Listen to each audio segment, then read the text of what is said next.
सवैया छंद को परिभाषित करते हुए उदाहरण लिखिए। सवैया एक क्या है, वर्णिक अथवा गण छंद है। कौन सा है, वर्णिक छंद है। इसमें 22 से लेकर के 26 वर्णों तक के सवैया कहलाते हैं, वो छंद होते हैं। इसमें मदरा होता है। सवैया कई भाग है, मदरा है, चकोर है, मतगेंद है, असरात है, किरीट है, दुर्मिल है। सबसे ज्यादा इंपॉर्टेंट दुर्मिल सवैया होती है। दुर्मिल है, सुंदरी है और मुक्तार है। सवैया के भेद सब याद नहीं करने, एक दो लिख लेना, मदरा और चकोर 2 लिख लेना, दुर्मिल लिख लेना, ठीक। बस मेन परिभाषा ये है कि इसमें 22 से लेकर के 26 वर्ण होते हैं। अब कैसे गिनोगे, 22 से लेकर 26 से गिनो। देखो वर्ण हमेशा एक एक करके, इसमें मात्राएं नहीं गिननी, वर्ण गिनने हैं, मतलब शब्द को वर्ण कहते हैं। तो 1 2 3 4 5 6 7 8 9 10 11 12 13 14 15 16 17 18 19, आधा भी गिना जाए, आधा नहीं गिना जाता, 20 21 22 23, ठीक है। तो 22 से लेकर 26 होते हैं, तो 22 से 26 के बीच में ही तो 23 आया ना, है ना। 22 भी होगा, 23 भी होगा, 24 भी हो सकता है, 25 भी, 26 भी। तो 22 से लेकर 26 होता है, 23 कहां आया,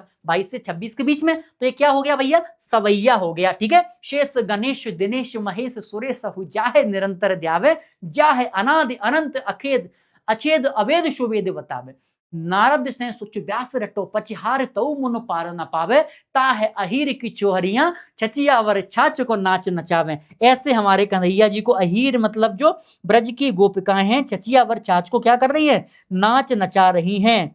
थैंक यू खुशी बेटा, थैंक यू खुशी।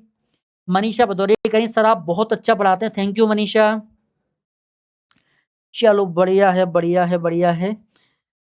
अंजलि कह रही हिंदी माध्यम वाले स्टूडेंट के लिए एक बैड न्यूज आई है। क्या आई है भाई, जल्दी बताओ, नहीं मुझे अटैक वटैक आ जाएगा, ज्यादा बैड न्यूज तो नहीं है कुछ।